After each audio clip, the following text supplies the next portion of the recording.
Un des aspects dérangeants de la bonne nouvelle, c'est que l'Évangile est pour les mauvaises personnes. La bonne nouvelle est pour les mauvaises personnes.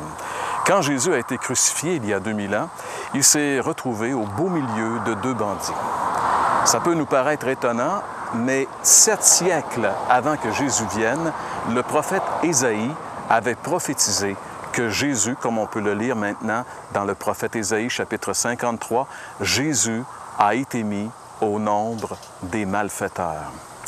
Et ces malfaiteurs, ce sont justement ces deux bandits qui étaient crucifiés, un à la droite, l'autre à la gauche de Jésus. Ils subissaient la peine capitale parce que c'était justement des bandits qui avaient mérité la peine capitale. Jésus se retrouvait au beau milieu d'eux et lui n'avait jamais rien fait qui mérite un tel châtiment. Mais les deux malfaiteurs savaient que Jésus n'était pas là parce qu'il vivait avec eux et la même vie qu'eux. On le voit très bien dans l'Évangile. D'ailleurs, c'est l'Évangile de Luc qui nous rappelle cet événement des deux malfaiteurs crucifiés autour de Jésus. Dans le chapitre 23 de l'Évangile de Luc et au chapitre 39, il est dit ici, l'un des malfaiteurs crucifiés l'injuriait en disant « N'es-tu pas le Christ? Sauve-toi toi-même et nous avec. » N'es-tu pas le Christ? Pour qu'ils disent à Jésus, n'es-tu pas le Christ, qui veut dire n'es-tu pas le Messie, bien, il fallait qu'ils savent d'une manière ou d'une autre que Jésus était le Messie.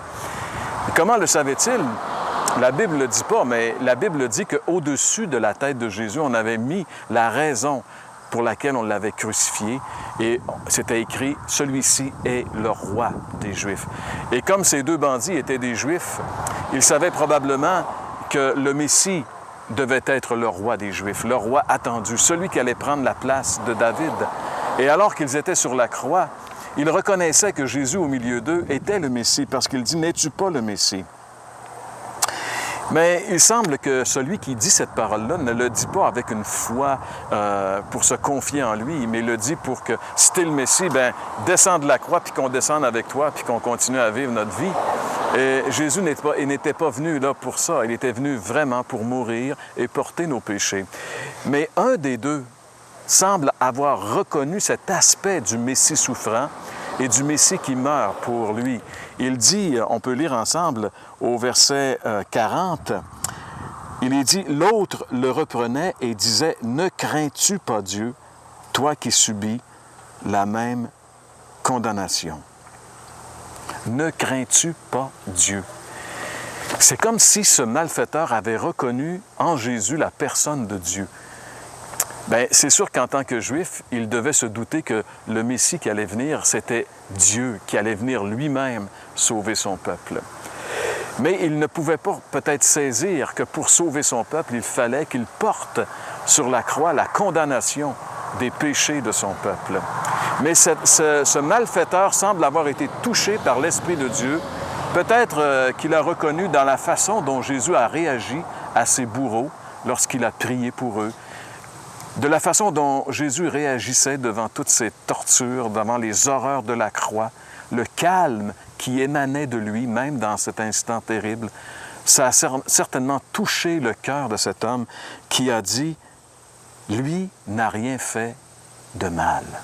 Ne crains-tu pas Dieu, toi qui subis la condamnation? » Il dit au verset 41, « Pour nous, c'est justice, car nous recevons ce qu'ont mérité nos crimes, mais lui n'a rien fait de mal. » Cet homme reconnaît que Jésus n'a rien fait de mal. Jésus n'était pas un bandit notoire, il n'était pas reconnu comme faisant partie d'une gang, comme faisant partie de la mafia de l'époque. Vous savez, en général, les gens du milieu se reconnaissent les uns les autres, savent qui est du milieu et qui ne l'est pas. Jésus n'était pas connu pour être un malfaiteur. Mais qu'est-ce qu'il fait sur cette croix entre deux malfaiteurs? Et pourquoi celui-ci dit « Il n'a rien fait de mal ». Jésus n'a jamais rien fait de mal. La Bible va même plus loin. La Bible dit que Jésus n'a jamais commis un seul péché. Dans la première lettre qu'il écrit, l'apôtre Pierre, chapitre 2 et le verset 22, on peut lire ensemble, dit « Lui qui n'a point commis de péché et dans la bouche duquel il ne s'est point trouvé de fraude. » Alors si Jésus n'a commis aucun mal, s'il n'a jamais commis de péché, pourquoi est-ce qu'il se retrouve sur la croix en train de subir le plus terrible des châtiments qu'il a été donné à l'homme de subir? La Bible répond à cette question en disant que Jésus était sur la croix pour moi et pour vous. Le prophète Ésaïe, toujours dans ce chapitre merveilleux, chapitre 53, on peut lire ensemble, il est dit « Le châtiment qui nous donne la paix est tombé sur lui. » Quand Jésus était sur la croix, il était en train de subir un châtiment, et ce n'est pas le châtiment des hommes qu'il était en train de subir, il était en train de subir le châtiment de Dieu lui-même. Le juge de l'univers était en train de passer en jugement son propre Fils, qu'il a rendu coupable de mes péchés et de vos péchés. Sur la croix, Jésus est devenu coupable. Il a accepté ma culpabilité. Il a accepté de porter mes péchés. C'est ce que la Bible me révèle. C'est pour ça qu'il était là. Non, Jésus n'a jamais rien fait de mal, mais il s'est quand même retrouvé à la place des coupables. C'est ce que la Bible dit. Alors, ce malfaiteur qui était là, il était en train de reconnaître que Jésus mourait pour ses péchés. Et alors, c'est comme si ses yeux s'étaient ouverts sur la réalité de la personne de Jésus et de son œuvre. Et il nous est dit ici qu'au verset 42, il s'est tourné vers lui. Il dit à Jésus, « Souviens-toi de moi quand tu viendras dans ton règne. » Il s'est tourné vers lui. Probablement qu'il s'est dit, « Écoute, je suis en train de mourir à côté du Sauveur. Dans quelques minutes, je vais être mort. Je vais tenter ma chance. Je n'ai pas grand temps. » Il s'est tourné vers Jésus. Et il a dit, « Quand tu viendras dans ton règne, souviens-toi de moi. » Et il a bien fait parce que, en réalité, Jésus va lui répondre ces paroles merveilleuses au verset 43. « Je te le dis en vérité, aujourd'hui, tu seras avec moi dans le paradis. » Savez-vous vraiment pour qui Jésus est mort sur la croix? Vous êtes-vous tourné vers lui pour le recevoir comme votre Sauveur et votre Seigneur, un peu comme ce bandit a fait ce jour-là? Il s'est simplement tourné vers le Seigneur Jésus, reconnaissant que lui méritait le châtiment qu'il avait, mais que Jésus ne le méritait pas.